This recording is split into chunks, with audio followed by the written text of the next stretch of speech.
அப்போ கடைசியாக நாங்கள் இந்த ஈர்ப்பு அழுத்தம் தொடர்பான விடயங்கள் பார்த்து நாங்கள் சமன்பாடுகள் ஞாபகம் இருக்குமென்னு நினைக்கிறேன். நான் போன கிளாஸ் நேற்று பார்த்த விடயங்கள் ஞாபகம் இருக்கும். எழுதுங்க. முதலாவது கேள்வி எழுதுங்க.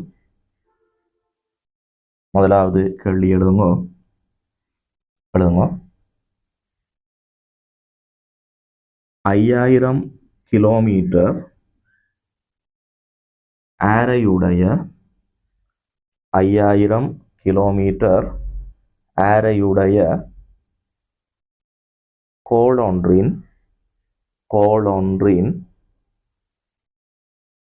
மேற்பரப்பில் 5000 கிலோமீட்டர் ஆரையுடைய கோளொன்றின் மேற்பரப்பில் ஈர்ப்பு புல வலிமை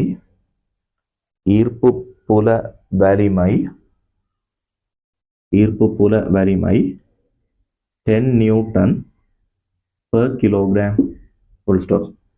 ஈர்ப்பு புல வலிமை 10 Newton per kilogram. Full stop.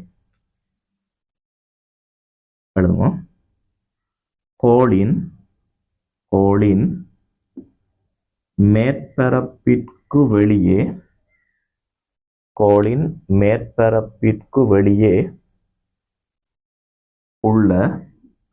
உள்ள கேபிட்டல் A, B எனும் இரு புள்ளிகளின் மேற்பரப்பிற்கு வெளியே உள்ள A, B எனும் இரு புள்ளிகளின் ஈர்ப்பு அழுத்தங்கள் முறையே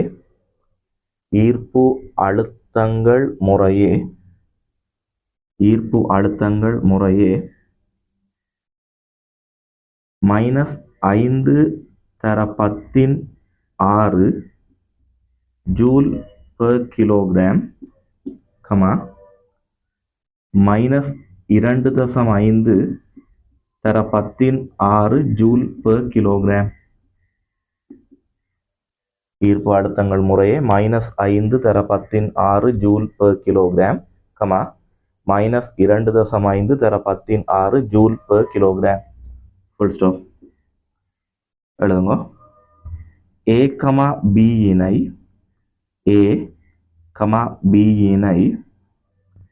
இணைக்கும் நேர்கோடு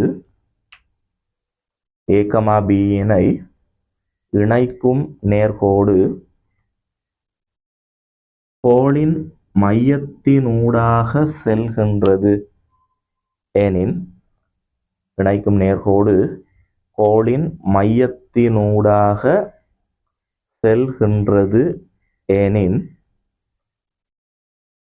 A, B க்கிடையிலான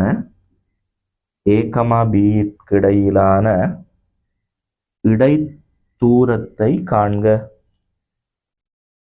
மையத்தினூடாக செல்கின்றதெனின் A, B க்கிடையிலான இடைத்தூரத்தை காண்க.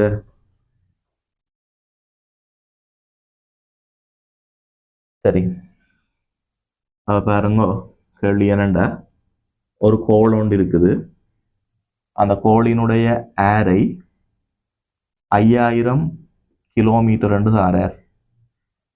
5000 கிலோமீட்டர் ஆரை உடைய ஒரு கோளுக்கு மேற்பரப்பில் உள்ள ஜியின் பெறுமதி தாரார் 10 நியூட்டன் per கிலோகிராமாம். மேற்பரப்பில் ஈர்ப்பு புல வலிமை தாரார். சரியோ? இந்த கோளுக்கு வெளியால 2 புள்ளி இருக்குதாம், AB. அந்த புள்ளிகளினுடைய ஈர்ப்பு அழுத்தங்கள் தாரார். பாருங்க, உங்களுக்கு தெரியும், கடைசியாக நாங்கள் படிச்சிருக்கிறோம், ஒரு கோளுக்கு வெளியால இருக்கிற ஒரு புள்ளியின் ஈர்ப்பு அழுத்தத்துக்கு சமன்பாடு -gm/. சிம்பிளா இப்படி பார்க்குறோம். அதில் பாருங்க, யாருக்கு தூரம் பெருசாக வருகுதோ அவருக்கு அந்த ஈர்ப்பு அழுத்தம் குறைவாக வரும். பருமன் மைனஸை விட்டு பாருங்க, பருமன்ல தூரம் கூடவா உள்ளவருக்கு தான் V குறைவாக வரும். உங்களுக்கு இங்கே தரப்பட்டிருக்கிற 2 நம்பர்ஸை பாருங்க. ஒன்று -5 × 16, இன்னொன்று -2.5 × 16.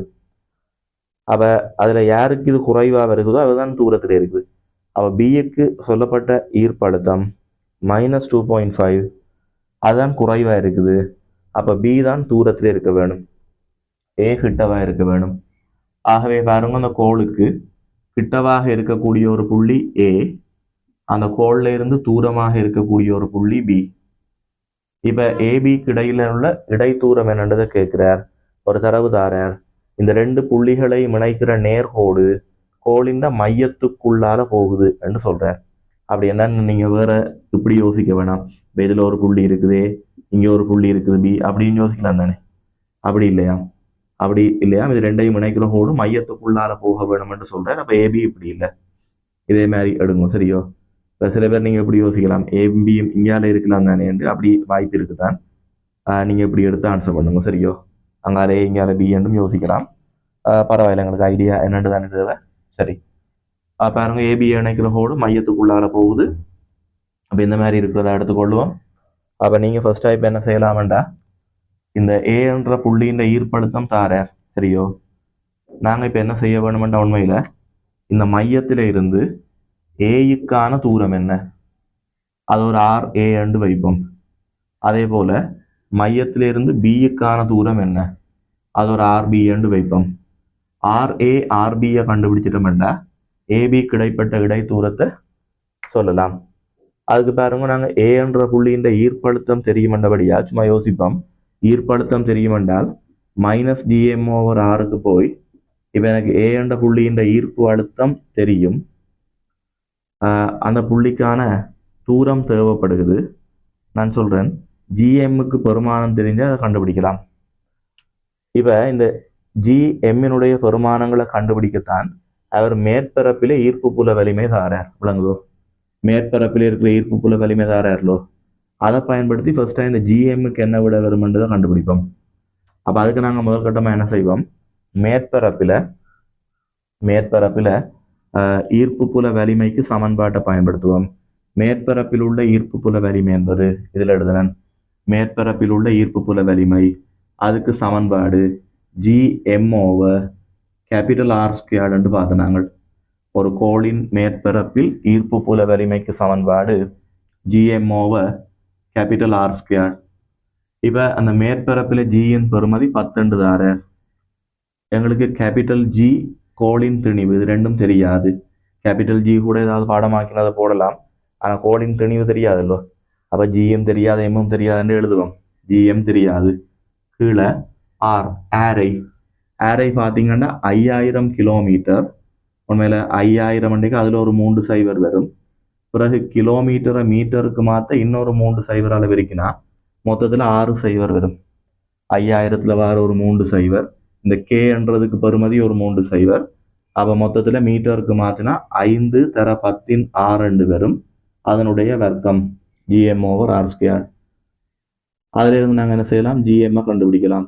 அப்படி கண்டுபிடிச்சோம்டா இந்த இதை வர்க்கிங்க 5 வர்க்கம் 25, அது அப்படியே மேலே வரும் 25. 10/6 வர்க்கிச்சா 10/12, அதை இதால் பெருக்கினா 10/13. ஆகவே 25 தர 10/13 என்ற ஒரு நம்பர் வருகிறது ஜிஎம்முக்கு. இப்போ நீங்கள் என்ன செய்யலாம்டா, ஈர்ப்பு அழுத்தத்துக்கான சமன்பாட்டுக்கு வாங்கோ. ஈர்ப்பு அழுத்தத்துக்கு சமன்பாடு -Gm/R படிச்சு நாங்கள் ஒரு கோளுக்கு வெளியால் ஈர்ப்பு அழுத்தத்துக்கு சமன்பாடு இது. இப்போ என்ன செய்வோம், இந்த சமன்பாட்டை ஃபர்ஸ்டா ஏ என்ற புள்ளிக்கு பயன்படுத்துவோம். அப்படி ஏ என்ற புள்ளிக்கு நான் இந்த சமன்பாட்டை பயன்படுத்தினா ஏ என்ற புள்ளியில ஈர்ப்பு அழுத்தத்தின் பருமன் தாரர் -5 தர 10/6 தந்திருப்பார். இது ஏ என்ற புள்ளியின் ஈர்ப்பழுத்தம். இது சமன்பாட்டில் வர இந்த மைனஸ் இந்த ஜிஎம் என்ற பெருக்கத்துக்கு பதிலாக அதை போடுங்க. ஜிஎம்முக்கு பதிலாக 25 தர 10/13 போடுங்க. கீழே ஏ என்ற புள்ளிக்கான தூரம் RA. சரியோ? இப்போ இந்த மைனஸும் வெட்டுப்படும். இந்த கீழே நிற்கிற RA இங்கே மேலே கொண்டு வருவோம். RA சமன் இதில் 5ஆல் 25 வெட்டினீங்கன்னா அங்கே 5 முறை வரும் மிச்சம். 10/6ஆல் 10/13 வெட்டுங்க, 10/7 வரும். ஸோ 5 தர 10/7 மீட்டர் வரும் RA. சரியோ? அப்போ ஏ என்ற புள்ளிக்கான தூரம் எவ்வளவு? அதே மாதிரி திருப்பி என்ன செய்யுங்க, இதே ஈர்ப்பு அழுத்தத்துக்கான சமன்பாட்டை பிக்கு பயன்படுத்துங்க. ஸோ பி என்ற புள்ளிக்கு பயன்படுத்தினோம்டா பி என்ற புள்ளியின் ஈர்ப்பு அழுத்தம் -2.5 தார. ஸோ பியினுடைய ஈர்ப்பு அழுத்தத்தின் பெறுமதி -2.5 தர 10⁻6.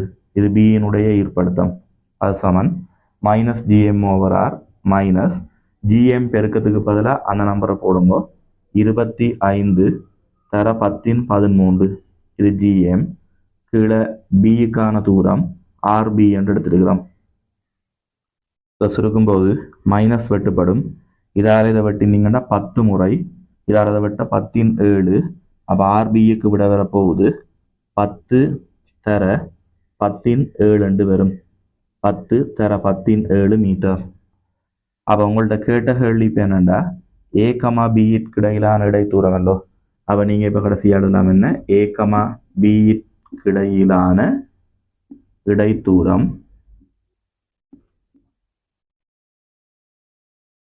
அது RB மைனஸ் RA என்ற மாதிரி வரும். என்ன அதில் படத்தில் பார்த்தீங்கன்னா இந்த RBயிலிருந்து RAயை கழிக்க அது வரும்.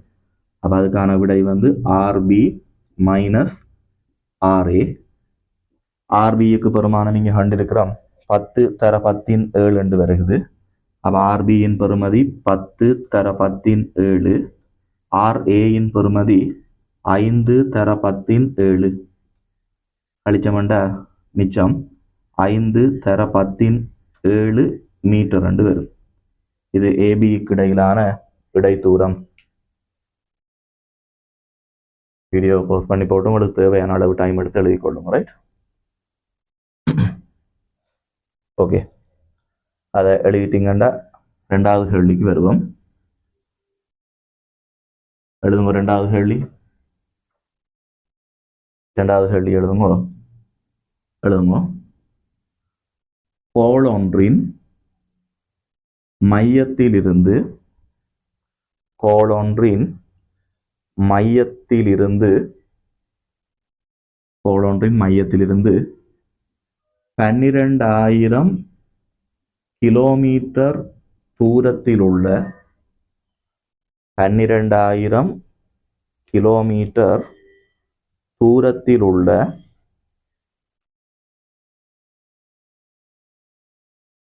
புள்ளி கேபிட்டல் ஏயின் 12,000 கிலோமீட்டர் தூரத்தில் உள்ள புள்ளி கேபிட்டல் ஏயின் ஈர்ப்பு அழுத்தம்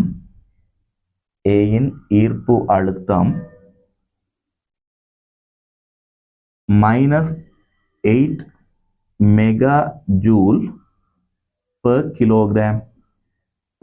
ஈர்ப்பு அழுத்தம் -8 mega joule per kilogram. Full stop. கீழே ஃபர்ஸ்ட் பார்ட் எழுதுங்க. முதலாவது பகுதி எழுதுங்க. கோளின் மையத்திலிருந்து 16,000 கிலோமீட்டர்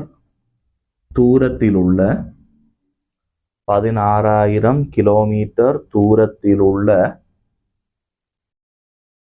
புள்ளி பியின் ஈர்ப்பு அழுத்தம். 16,000 கிலோமீட்டர் தூரத்தில் உள்ள புள்ளி பியின் ஈர்ப்பு அழுத்தம். செகண்ட் பார்ட் எழுதுங்க. இரண்டாவது பகுதி எழுதுங்க. 500 கிலோகிராம் திணிவுடைய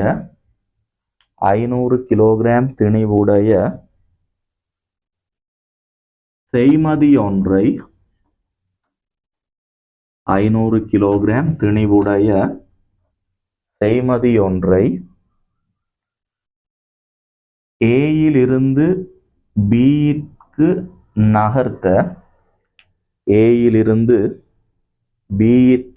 நகர்த்த செய்ய வேண்டிய வேலை. ஏயிலிருந்து பிக்கு நகர்த்த செய்ய வேண்டிய வேலை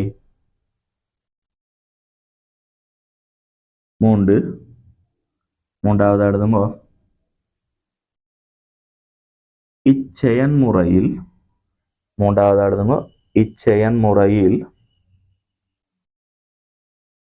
செய்மதியின் அழுத்த சக்தி மாற்றம்.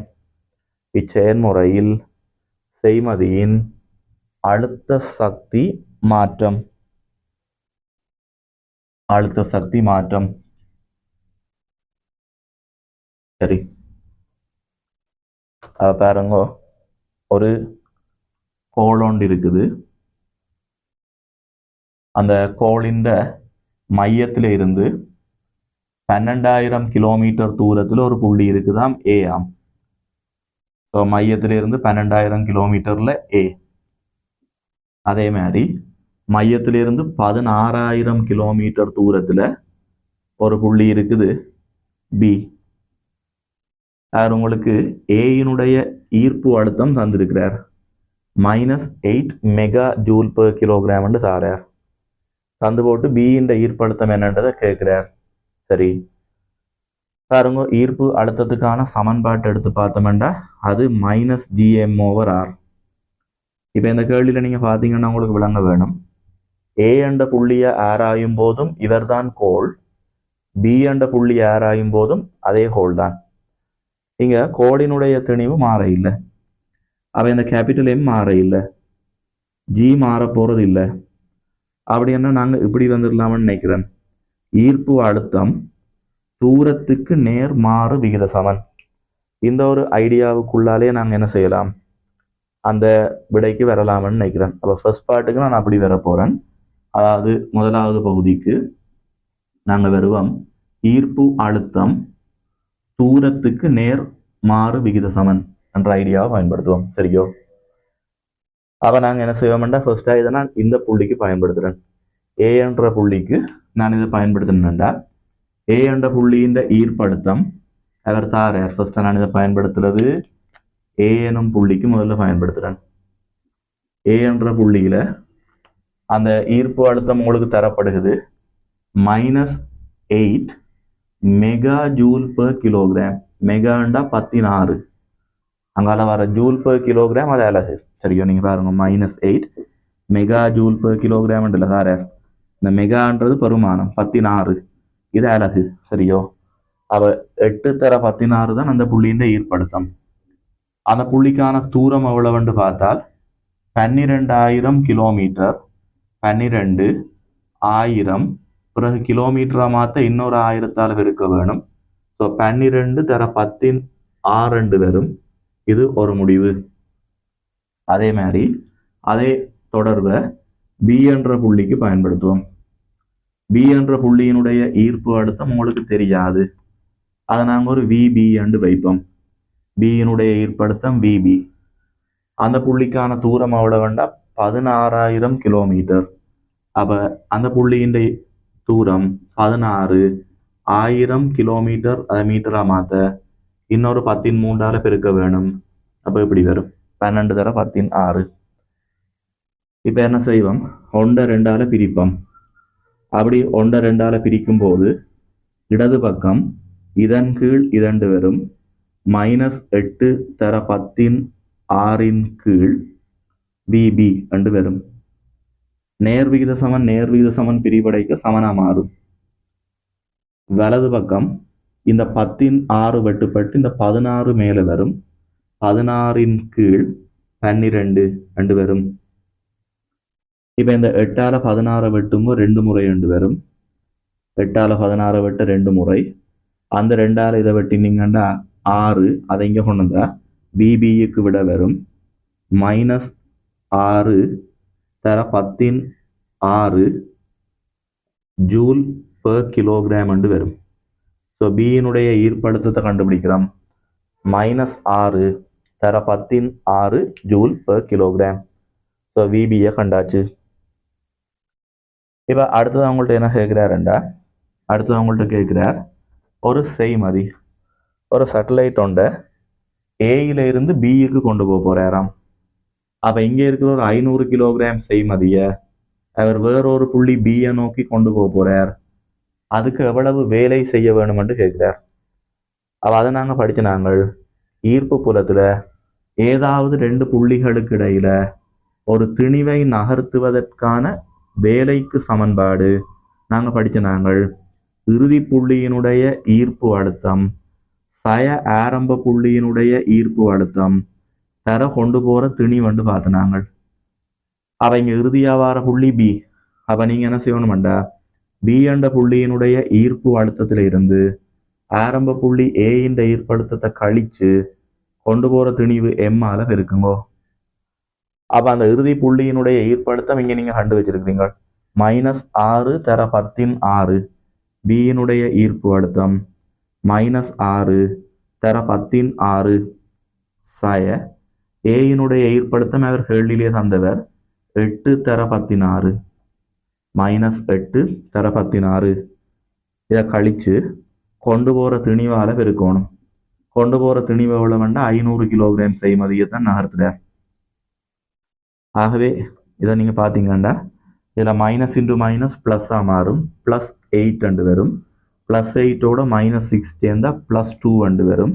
அப்போ அது 2 × 10⁶ × 500 வரும். இதை நாங்கள் சுருக்கணும்டா இதில் 2 10 இதை சுருக்க 1 தர 10⁹ ஜூல் விட வரப்போகுது. இதில் இருக்க 10 இதில் ஒரு 2 ஃபைவர் எல்லாம் பார்த்தீங்கன்னா மொத்தம் 1 தர 10⁹ ஜூல் விட வரும். சரியோ? இதில் பாருங்கோ இந்த கடைசி விட உங்களுக்கு ப்ளஸில் வந்துருக்குது விளங்குதோ. கடைசியாக நீங்கள் சுருக்கி கொண்டு வரைக்கும் வந்த விட ப்ளஸில் வருகுது. நீங்கள் இந்த வேலை ப்ளஸில் வருகுதுண்டா அது நாங்கள் செய்ய வேண்டிய வேலைன்றதை விளங்கிக்கொள்வோம். நீங்கள் நாங்கள் படித்த நாங்கள் இந்த ஈர்ப்பு புலத்திலையும் அடுத்த பாடம் மென்புலத்திலையுமே வேலையை நாங்கள் செய்தால் அது ப்ளஸ், புலம் செய்தால் மைனஸ். இப்போ இந்த இடத்துல ப்ளஸில் விட வந்தபடியா நாங்கள் தான் செய்ய வேணும். ஓரளவுக்கு உண்மைதான். நீங்கள் யோசிச்சு பாருங்க. இப்போ 12,000 கிலோமீட்டர் தூரம் அண்டைக்க அது பூமி கிட்டவா இருக்குது. அதே நீங்கள் 16,000 கொண்டு போகிறீங்கன்னா உயர்த்துறீங்க.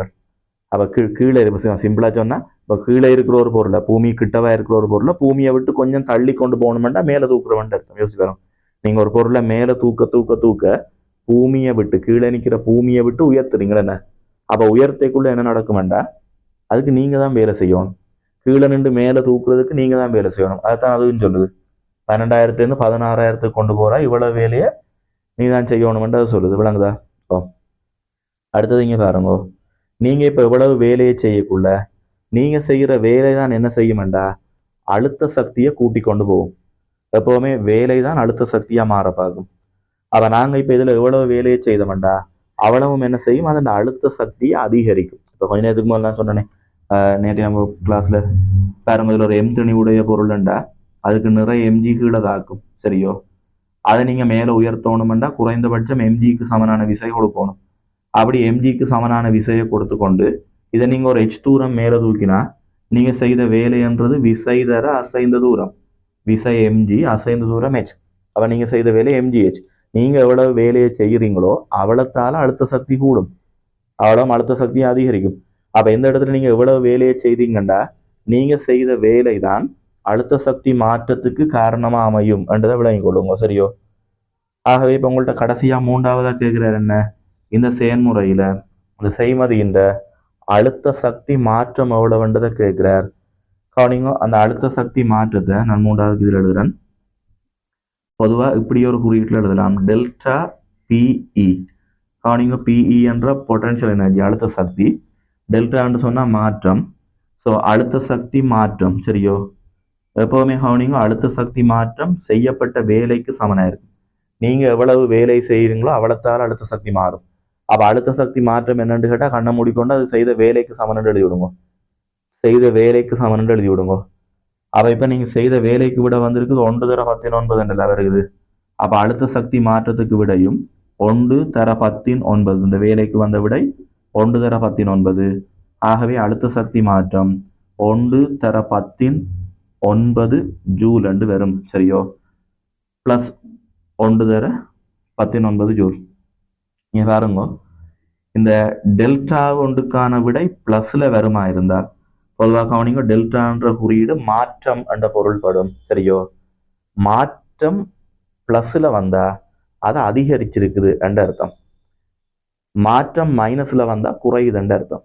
சரியோ? இப்போ இது வந்து நியம குறியீடு தான். இப்போ நீங்கள் சில இன்னும் ஒரு தடவை இந்த ஹீட்டுக்கு வந்திருக்க மாட்டீங்க, தேர்மல் ஃபிசிக்ஸ் படிச்சிருக்க மாட்டீங்க. நீங்கள் அதில் இடையில ஒரு பாடப்பகுதி வரும், தேர்மோடைனமிக்ஸ் என்று சொல்லி வெப்ப இயக்கவியல் என்ற ஒரு பகுதி வரும். அந்த வெப்ப இயக்கவியல் படிக்கக்குள்ள அதில் இந்த மாதிரியான குறியீடுகளை கொஞ்சம் கூடுதலாக பழகுவீங்கள். அந்த இடத்துல உங்களுக்கு அது பரிச்சயமாகும். அதுக்கு முதல்ல நீங்கள் விளங்கி கொள்றா கூட விளங்கி கொள்ளலாம், ஒன்றும் இல்லை. டெல்டாண்டா மாற்றம். இப்போ சும்மா வைங்கோ, ஒரு பொருளின் திணிவு, இப்போ சும்மா வைங்கோ, உங்களோட திணிவு ஒரு 70 கிலோகிராம். இதே அடுத்த வருடம் உங்களோட திணிவு 72 கிலோகிராமா மாறுதுன்னு வைப்போம். 70 கிலோகிராம் திணிவு 72 கிலோகிராமா மாறுதுன்னு வைப்போம். இப்போ இந்த திணிவு மாற்றம் எவ்வளவு வேண்டாம், அது இப்படி எழுதலாம். டெல்டா எம்ன்னு சொன்னால் திணிவு மாற்றம். எம்எண்டா திணிவு, டெல்டா எம்எண்டா திணிவு மாற்றம். இப்போ எவ்வளவு கூட திணிவு மாற்றம்னு கேட்டால் 2 கிலோகிராம் கூடுது. சரியா? அப்போ திணிவில் உள்ள மாற்றம் 2 கிலோகிராம். அதுவே 2 கிலோகிராம் கூடி இருந்தால் இதை நாங்கள் +2 கிலோகிராம்னு எழுதுவோம். திணிவில் உள்ள மாற்றம் +2 கிலோகிராம் 2 கிலோகிராம் கூடுது. அதே -2 கிலோகிராம்னு சொன்னால் 2 கிலோகிராம் குறையுது. அப்போ ஒரு டெல்டாவுக்கான விடை பிளஸில் எழுதப்பட்டால் அது கூடியிருக்குன்ற அர்த்தம், மைனஸில் எழுதப்பட்டால் அது குறைஞ்சிருக்குது என்ற அர்த்தம். சரியோ? அப்போ இங்கே பாருங்க, அந்த மாதிரி இப்போ இது ப்ளஸில் வருகுதல்லோ, ப்ளஸில் வருகுதுன்னு சொன்னால் அழுத்த சக்தி கூடுதுன்ற அர்த்தம். அந்த செய்மதியை கீழே இருந்து மேலே தூக்கி கொண்டு போய்க்க நாங்கள் வேலை செய்கிறோம். நாங்கள் வேலை செய்கிற சக்தி ஃபுல்லாகவே அதுக்கு என்னவா மாறும், அழுத்த சக்தியாக மாறி அதன் அழுத்த சக்தி இவ்வளத்தால் கூடி இருக்குது. சரியோ? அதான் ஆன்சர். சரியோ? அப்போ நீங்கள் வேணும்னா இந்த விடையில் இதை காட்டி எழுதலாம். அழுத்த சக்தி அதிகரித்துள்ளது என. அழுத்த சக்தி அதிகரித்துள்ளது என்று எழுதலாம். சரியோ? அழுத்த சக்தி அதிகரித்துள்ளது. பிளஸ்ல வந்து அழுத்த சக்தி கூடி இருக்கு. சரியோ? ரைட். இதில் வீடியோ ஸ்டாப் பண்ணி போட்டு எழுதி கொள்ளுங்க விடைய.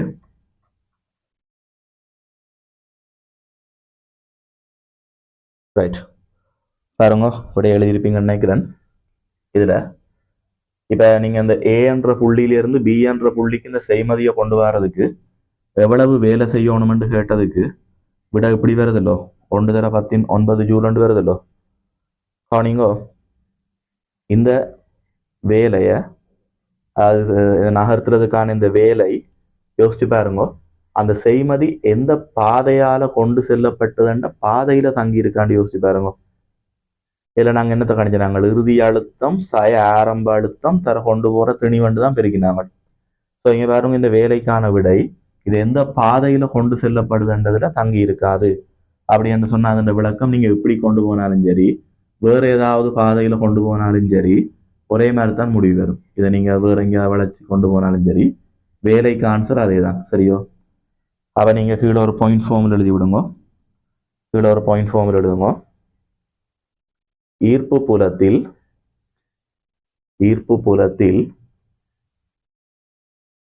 இரு புள்ளிகளுக்கிடையில் ஈர்ப்பு புலத்தில் இரு புள்ளிகளுக்கிடையில் திணிவொன்றை நகர்த்த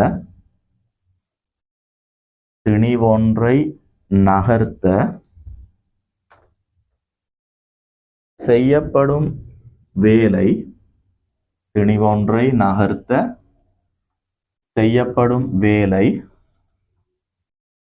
திணிவு கொண்டு செல்லப்படும்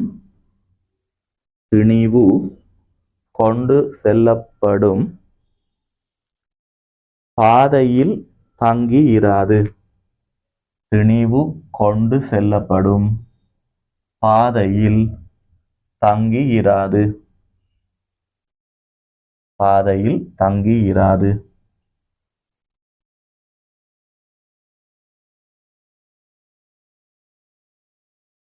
அடுத்த கேள்விக்கு இந்த படத்தை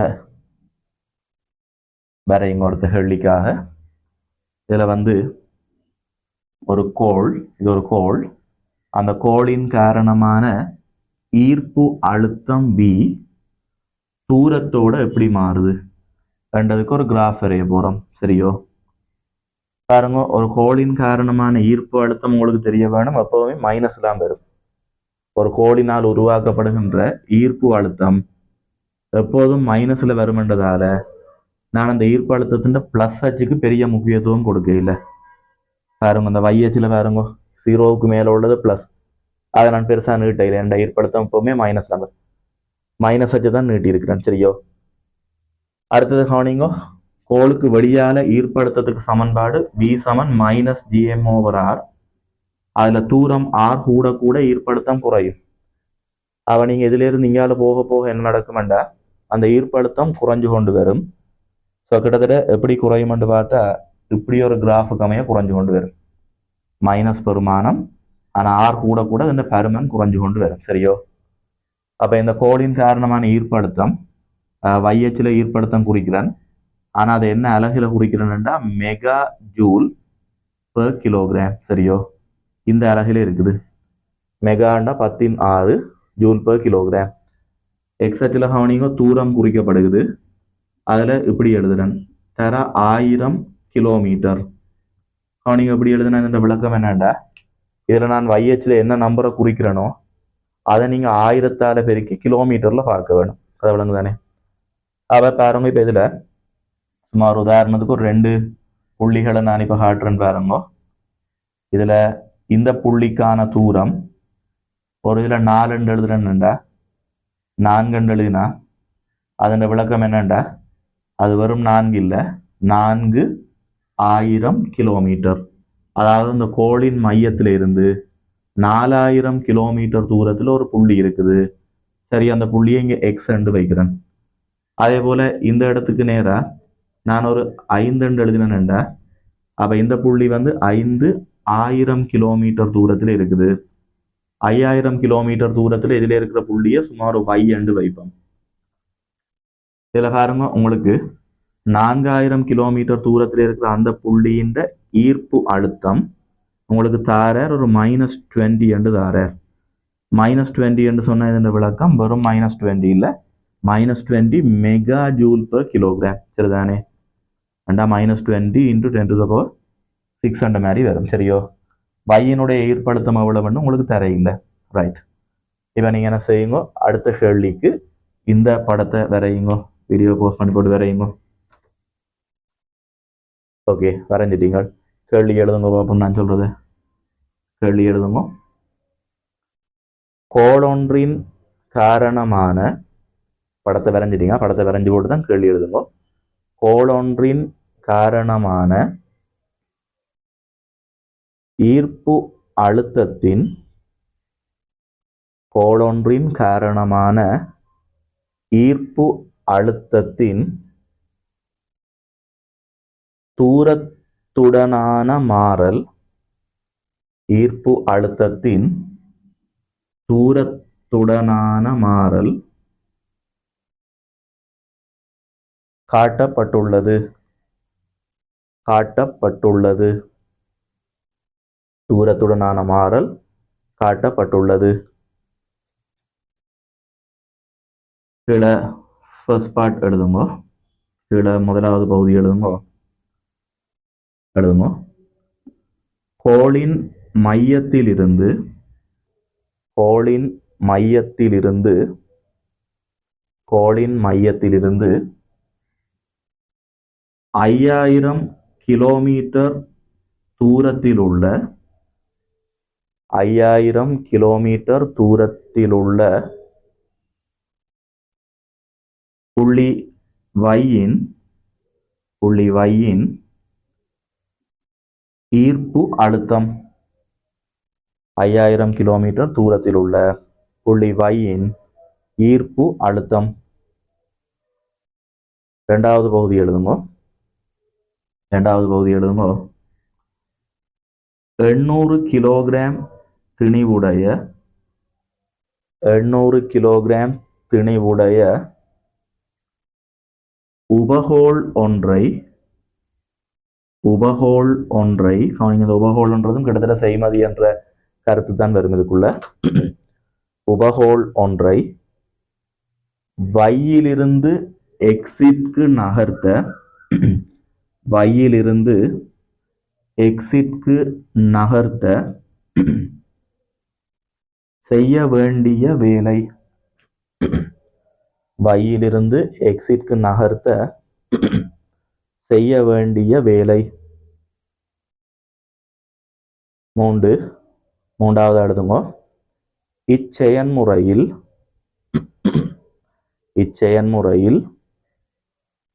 உபகோளின் அழுத்த சக்தி மாற்றம். இச்செயன்முறையில் உபகோளின் அழுத்த சக்தி மாற்றம். 4வது எழுதுங்க. 4 புள்ளி வையில் ஈர்ப்பு ஆர்முடுகல். புள்ளி வையில் ஈர்ப்பு ஆர்முடுகல். வையில் ஈர்ப்பு ஆர்முடுகல். ஓகே, பாருங்க. உங்களுக்கு இதுல விளங்க வேண்டியது என்னண்டா, அதோட தரவில் மையத்திலிருந்து பாருங்க 4000 கிலோமீட்டர் தூரத்தில் உள்ள புள்ளியின் ஈர்ப்பழுத்தம் -20 மெகாண்டு தந்திருக்கிறார். அப்ப இந்த புள்ளியின் ஈர்ப்பழுத்தம் தந்துட்டார், அந்த புள்ளியின் ஈர்ப்பழுத்தம் கேட்கிறார்.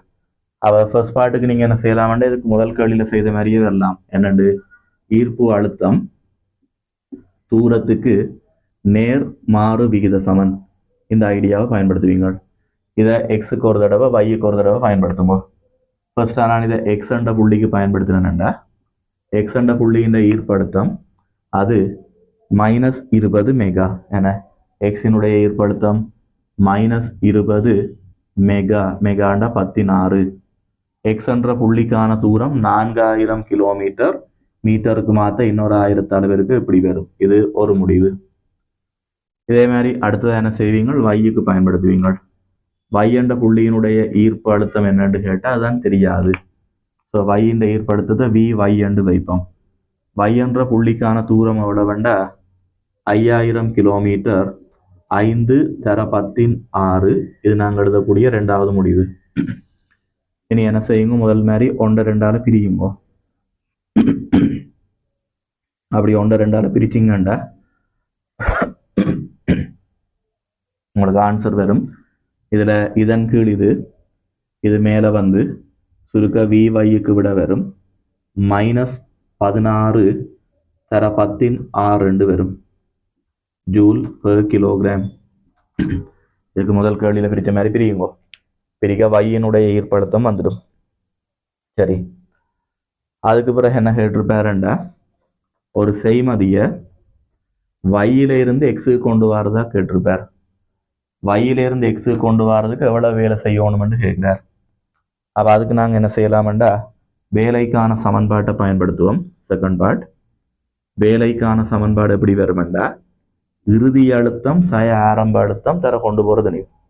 நீங்க இறுதி புள்ளி எதன்று பார்த்தா நீங்க வையிலிருந்து எக்ஸுக்கு கொண்டு வரீங்க. அப்ப இறுதியாக இருக்கிற புள்ளி எக்ஸ். எக்ஸினுடைய ஈர்ப்பழுத்தத்திலிருந்து வையினுடைய ஈர்ப்பழுத்தம், ஆரம்ப புள்ளி வையினுடைய ஈர்ப்பழுத்தத்தை கழிச்சு கொண்டு போற திணிவால பெருக்குங்க. அதுல எக்ஸினுடைய ஈர்ப்பழுத்தம் எவ்வளவுன்னு கேட்டால் அதை அவர் தரவில் தந்தவர் -20 மெகாண்டு. -20 × 10⁻⁶. இது எக்ஸின் ஈர்ப்பழுத்தம். அதுல இருந்து வையினுடைய ஈர்ப்பழுத்தத்தை கழிப்போம்.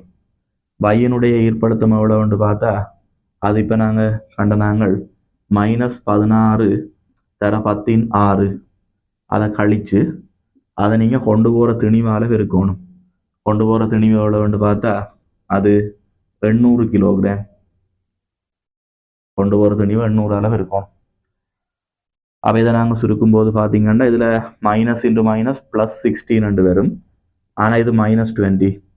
-20யும் +16 சேர்ந்தா -4. அப்ப இது வந்து 4 × 10⁻⁶ தர 800 வரும். கொண்டு போற திணிவு 800. இப்ப பெருக்கினோம்னா 4 × 8 32. மறை 32 தர 10⁸ ஜூல் வரும். -32 × 10⁸ ஜூல். சரியோ? பாருங்க, இப்ப இந்த இடத்துல வேலைக்கு விட மைனஸ்ல வந்திருக்குல்லோ. வேலைக்கு விட மைனஸ்ல வருதுண்டா, அது புலத்தினால் வேலை செய்யப்படும். சரியோ? வேலை மைனஸ்ல வந்த அதன் கருத்து புலத்தினால் வேலை செய்யப்படும். அதில் நீங்கள் கஷ்டப்பட தேவையில்லை. ஏனென்றால் தூரத்தில் இருக்கிற ஒரு பொருளை கிட்ட கொண்டு வாரீங்க. புலத்தினால் வேலை செய்யப்படும். இங்கே பாருங்க, இதில் வையில் இருக்கிற பொருளை எக்ஸு கொண்டு வரேன்னு என்ன அர்த்தம்? அந்த கோல்ல இருந்து எங்கேயோ தூரமாக இருக்கிறத கிட்ட கொண்டு வாரீங்க. தூரமாக இருக்கிறத கிட்ட கொண்டு வாரீங்க. அப்போ மேலே இருந்தோண்ட கீழே விழவிடுறதுக்கு நீங்கள் தள்ளியா விடணும். இல்லை, மேலே இருந்தோண்ட கையை விட்டால் சும்மா தானாவே கீழே போய் விழ போகுது. மேலே இருந்து கீழே வருகுது. அப்போ அந்த சமயத்தில் புலம் வேலை செய்யும். அடுத்ததாக கேட்குறார், இந்த சந்தர்ப்பத்தில் அழுத்த சக்தி மாற்றம் என்னன்றதை கேட்குறார். எங்களுக்கு தெரியும், அழுத்த சக்தி மாற்றம் செய்யப்படுகின்ற வேலைக்கு சமனாக இருக்கும். டெல்டா பிஇ அழுத்த சக்தி மாற்றம் செய்யப்படுகின்ற வேலைக்கு சமன்.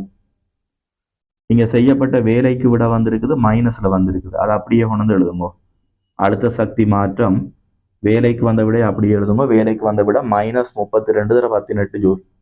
அப்ப அழுத்த சக்தி மாற்றத்துக்கும் அதே நம்பர் தான் வரும். -32 தர 10/8 ஜூல் என்று வரும். அழுத்த சக்தி மாற்றம் இப்படி வரப்போகுது. நான் உங்களுக்கு சொன்னான், டெல்டா விட பிளஸ்ல வந்தா கூடி இருக்குமென்று அர்த்தம், டெல்டா மைனஸ்ல வந்தா குறையுமென்று அர்த்தம். அப்ப அழுத்த சக்தி குறைவடையுமென்று அர்த்தம். சரியோ? இந்த மைனஸ் என்ன குறிக்குமென்றா அதன் அழுத்த சக்தி இவ்வளத்தால குறைய போகுது. சரியோ? கடைசியா அவர் உங்கள்கிட்ட கேட்டிருக்கிறார், வையில ஈர்ப்பு ஆர்முடுகல் என்ன என்று கேட்கிறார். அவ நாங்க படிச்ச நாங்கள் ஒரு கோளுக்கு வெளியால் இருக்கிற புள்ளியின் ஈர்ப்பு ஆர்முடுகளுக்கு சமன்பாடு, மேற்பரப்பில் ஈர்ப்பு ஆர்முடுகல் என்று சொன்னா அது GMO கேபிட்டல் R². மேற்பரப்புக்கு வெளியால் ஆர்முடுகல் என்றா அது GMO சிம்பிள் R². அவ நாங்க என்ன செய்ய வேணும்? இதைத்தான் பயன்படுத்த வேணும். இந்த சமன்பாட்டை பயன்படுத்தி தான் வையின் ஆர்முடுகளை கண்டுபிடிக்கணும். அந்த வை என்ற புள்ளிக்கான தூரம் எங்களுக்கு தெரியும், 5000 கிலோமீட்டர் தூரம் தெரியும். இப்ப அதை கண்டுபிடிக்கிறதுக்கு எங்களுக்கு என்ன தேவைன்னா GM தேவை. அவ GM பெருமானத்தை நீங்க ஏதாவது ஒரு வழியில கண்டுபிடிக்கணும். அந்த GM நீங்க எப்படி கண்டுபிடிக்கலாம்னு கேட்டா, ஒன்றில் இந்த புள்ளிக்கோ அல்லது இந்த புள்ளிக்கோ ஈர்ப்பு அழுத்தம் தெரியுமല്ലോ. இப்ப இந்த புள்ளியின் ஈர்ப்பு அழுத்தம் -20 மெகாண்டு தார, இது -16 தார. அப்ப அதை வச்சுக்கொண்டு நீங்க என்ன செய்யலாம்னா GM கண்டுபிடிக்கலாம். இந்த நம்பரை வச்சுக்கொண்டு GM கண்டுபிடிக்கலாம். அதுக்கு பிறகு நீங்க இந்த இடத்துக்கு வரலாம். சரியோ? நான் எழுதி காட்டுறேன்னு வேணும்ல, இதில் வீடியோ ஸ்டாப் பண்ணி போட்டு எழுதுங்க, எழுதி போட்டு விடுங்க, நான் அழிக்க போறேன். ஓகே, இப்போ நீங்க எழுதியிருப்பீங்க. சரி, இப்போ நான் இதை அழிக்கிறேன்னா இவ்வளத்தையும் அழிக்கிறேன். முதல்ல பாருங்க, எங்களுக்கு ஐடியா இருக்குது என்ன செய்யணும்னு தெரியும். சரியோ? அந்த புள்ளியின் ஈர்ப்பு ஆர்முடுகளை கண்டுபிடிக்க என்ன செய்யணும்னு தெரியும். இப்போ எனக்கு அதுக்கு GM தேவைப்படுது. அப்போ ஃபர்ஸ்டா நான் என்ன செய்ய போறேன்னா, 4வது பகுதிக்கு நான் இதுல ஏதாவது ஒரு புள்ளி ஒன்றில் எக்ஸுக்கோ வையுக்கோ, சரி எக்ஸுக்கு வரும், எக்ஸ்ன்ற புள்ளியின் ஈர்ப்பு அழுத்தத்துக்கு சமன்பாட்டு எழுதுறேன். ஒரு கோளுக்கு வெளியால இருக்கிற ஒரு புள்ளியின் ஈர்ப்பு அழுத்தத்துக்கு சமன்பாடு -GM/R. இப்ப இதை நீங்க என்ன செய்யுங்க, ஃபர்ஸ்டா எக்ஸ்ன்ற புள்ளிக்கு பயன்படுத்துங்க. எக்ஸ்ன்ற புள்ளிக்கு பயன்படுத்தினா அந்த எக்ஸ்ன்ற புள்ளியினுடைய ஈர்ப்பு அழுத்தத்தின் பெறுமதி, இந்த புள்ளியின் ஈர்ப்பு அழுத்தத்தின் பெறுமதி தரவில தாரர் -20 மெகாண்டு. அப்ப -20 தர 10/6 -GM என்ற பெருக்கம் எவ்வளவுன்னு தெரியாது, அந்த எக்ஸுக்கு தானே பயன்படுத்துறோம். எக்ஸ் என்ற புள்ளிக்கான தூரம் 4000 கிலோமீட்டர் தெரியும். 4000 கிலோமீட்டரை மீட்டரா மாத்த 10/3 பெருக்கணும். அப்ப மொத்தத்தில் 4 தர 16 வரும். இப்ப இந்த மைனஸும் மைனஸும் வெட்டுப்பட GMக்கு விட வரும். இதால இங்க பெருக்குங்க. 20 4 பெருக்கினா 80, இதால பெருக்கினா 10/12. அப்ப GMக்கு விட வரப்போகுது 80 தர 10/12 வரும். அதை நீங்க 8 தர 10/13 எழுதி கொள்ளுங்க. 8 தர 10/13 GMின் பெறுமதி. சரியோ? இனி என்ன செய்யலாம்டா, ஈர்ப்பு புல வலிமைக்கான சமன்பாட்டுக்கு வாங்கோ. ஒரு கோளுக்கு வெளியால் இருக்கிற ஒரு புள்ளியின் ஈர்ப்பு புல வலிமை அல்லது ஈர்ப்பு ஆர்முடுகளுக்கு சமன்பாடு GM/R². சரியோ? இப்ப இந்த சமன்பாட்டை நீங்க என்ன செய்யுங்க, y என்ற புள்ளிக்கு பயன்படுத்துங்க. ஏன்னா உங்கள்கிட்ட கேட்டது y என்ற புள்ளியின் G பற்றி தான் கேட்கிறார். அப்ப yக்கு பயன்படுத்தினீங்கண்டா, y என்ற புள்ளியினுடைய ஈர்ப்பு ஆர்முடுகள் GY தெரியாது. இப்போ ஜிஎம்முக்கு பதிலாக எவ்வளோத்தையும் போடுங்கோ 8 தர 10 போடுங்கோ. இது 8 தர 10 ஜிஎம் பெருமானத்துக்கு இதை போடுங்கோ. சிம்பிள் ஆறுன்றது கருதப்படும் புள்ளிக்கான தூரம். நீங்கள் கருதுகின்ற புள்ளி வை, அது 5000 கிலோமீட்டர் தூரத்தில் இருக்குது. அப்போ வையுக்கான தூரம் 5000 கிலோமீட்டர். கிலோமீட்டரை மீட்டரா மாற்ற இன்னொரு 1000ஆல் பெருக்குங்கோ. அது 5 தர 10 வரும். அதன் வர்க்கம் இப்படி வரும். இந்த வர்க்கத்தை இது கொடுத்தீங்கன்னா 5 வர்க்கம் 25. இதை இது கொடுத்தீங்கன்னா 10 16 வர்க்கிச்சா 10 12 10 வெட்டும் ஒரு 10 மிச்சம் 10 80 8 கொடுங்க 80 80 கீழ் 25 வரும். அது கிட்டத்தட்ட நான் நினைக்கிறேன் ஒரு 3.2 அப்படி வரும். 80 கீழ் 25 ஒரு 5ஆல் வெட்டுங்கோ 16 கீழ் 5 அது 3.2 ms-2 வரும். அதுக்குரிய ஆன்சர். ரைட், இந்த வீடியோ நிப்பாட்டி எழுதி கொள்ளுங்க. சரியோ, மிச்சத்தை அடுத்த கிளாஸில் பார்க்கலாம்.